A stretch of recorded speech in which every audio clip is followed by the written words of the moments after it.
A package in the mail, MSX games from Japan. Collecting without fail, those shoot 'em ups, and that's the plan. He doesn't just collect them, he also codes them too. Join us and we'll go on electric adventures with you. Hey YouTube, Electric Adventures here with my monthly vlog and channel update for December 2017. Another year been and gone. They tick away. Had a very good Christmas and New Year's. This video will mainly be just my Christmas and Boxing Day pickups with a really quick homebrew update as well. So we'll get right into it because I actually did get a fair bit of stuff. I was very lucky this year. We'll sort of go in reverse order. Now, I don't have this plugged in anywhere, but it's a little Death Star lamp. I just thought I might be able to turn this PC on and we'll get some power. There we go. So every time you press it, it changes to a different colour, so on and off. It's got some quite cool colours, and if you go through the cycle, it's purple. Enough. There we go. Now it's multicoloured. It's actually quite cool.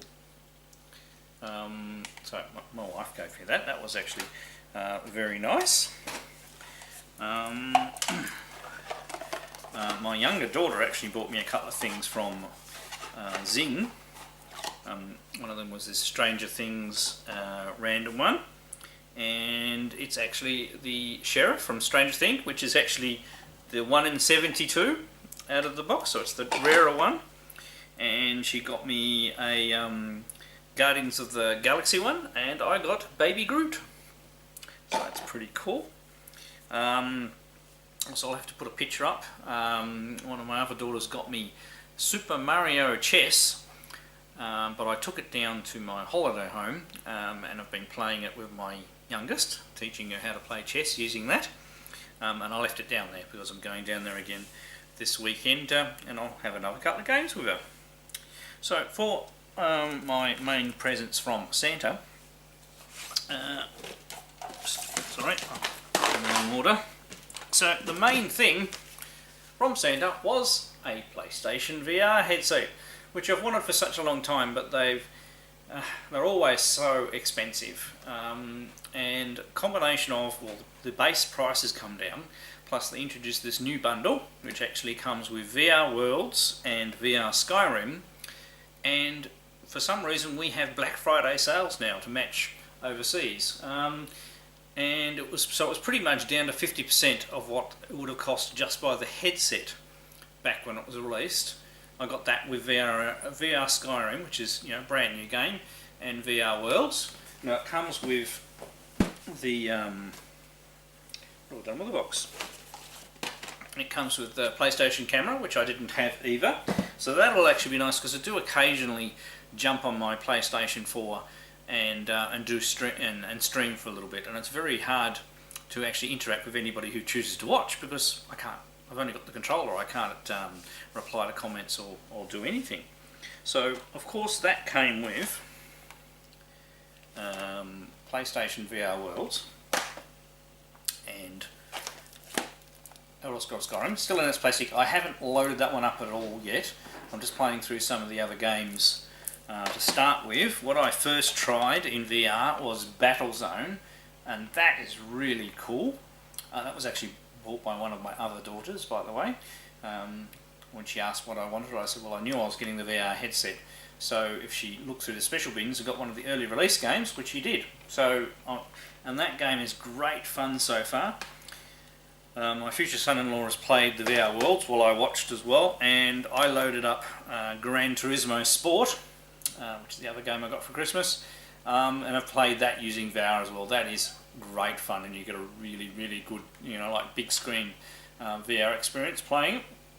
I did find that after I played it, I probably played it for close to an hour and a half or so, I'd actually gotten quite out of alignment with the screen, so when I took the headset off, I was actually facing all the way to the left. So there's obviously something I've got to adjust there. But that was really good fun, so I'm still playing that, and I'll probably play those two in VR for a while before I start Skyrim.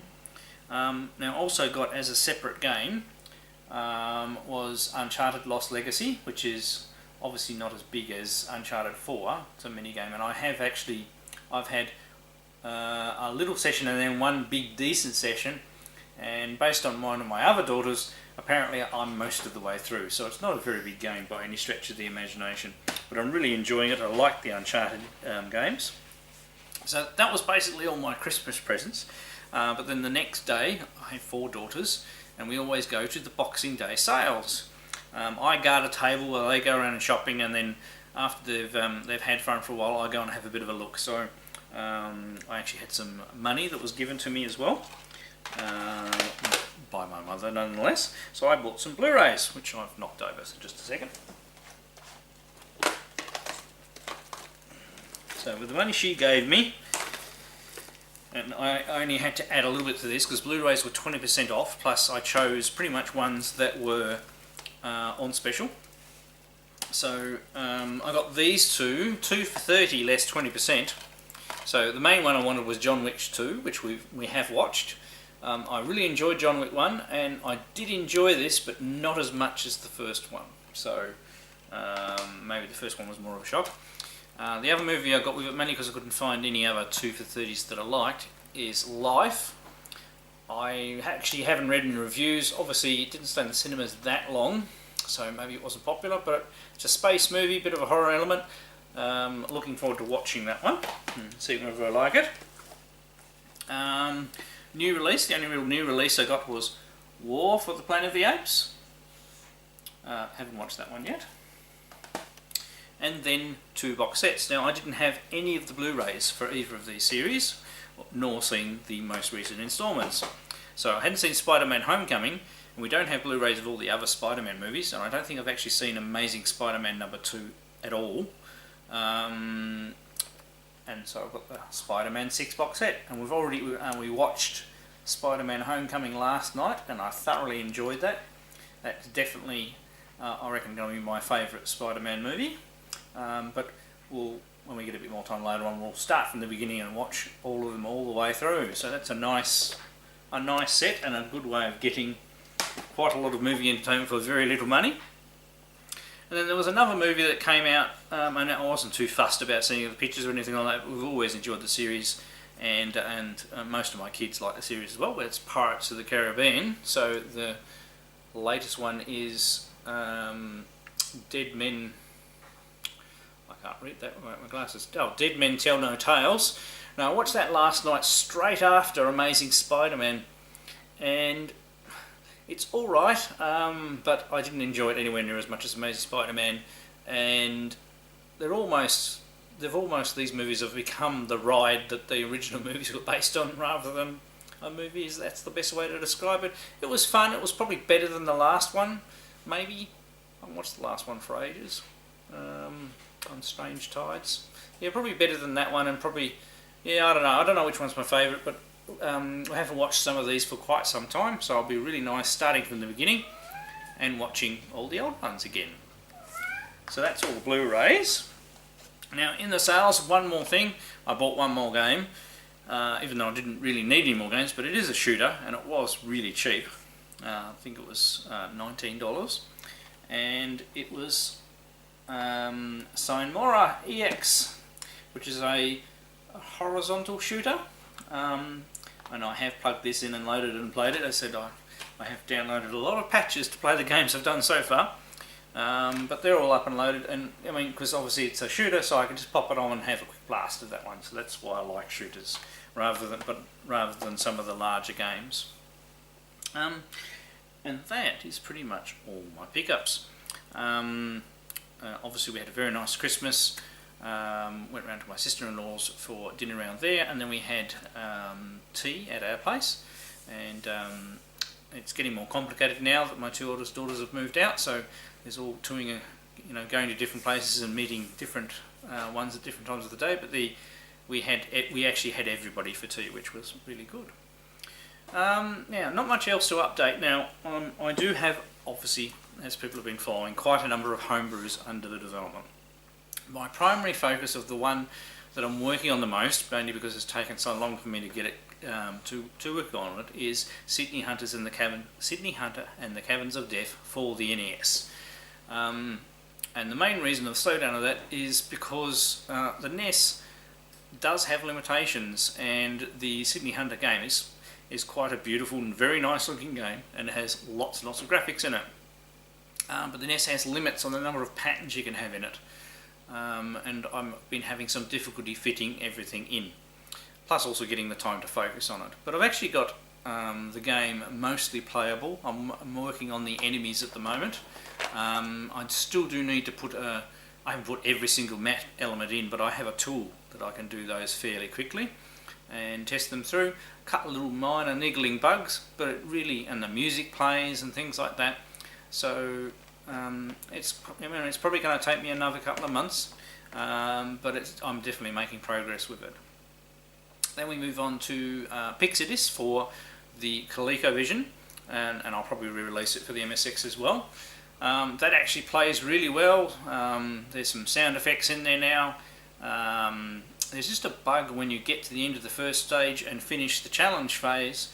It actually crashes on a real Coleco, so I've obviously made a little error there, and I will find that and fix that, and that'll be just about ready to release. Same as Cavern Fighter. Cavern Fighter is almost there. It's still lacking in sound effects, and well, like Pixidis, has no intro music or anything like that.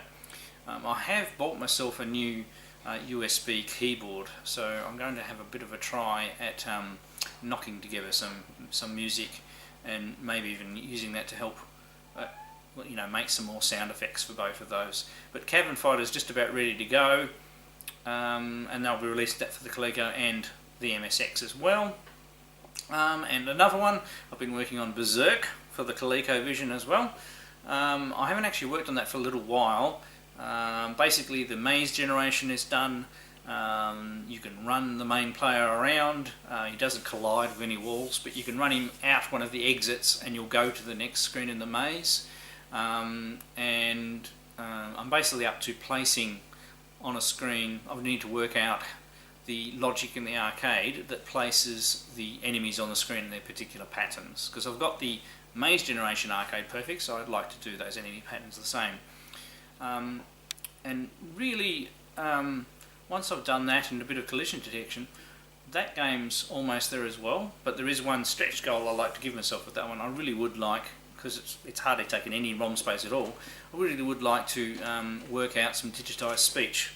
Now, not saying the stuff on the screen is going to keep moving when the digitised speech plays, but I'm going to, the action might freeze when the digital speech happens, but at least it'll have the digital speech in it, which matches the original arcade game. Alright, so only a really quick update this month, and I'll have a bit of leave and some time off and things like that, so I'll actually hopefully get more time to work on some of the homebrew stuff, because that's what I enjoy doing. And I'll have some more updates on those soon. So hope everybody out there had a wonderful Christmas and Happy New Year. I'm Electric Adventures. Thanks to all my subscribers. Thanks for watching, and I'll catch you next time.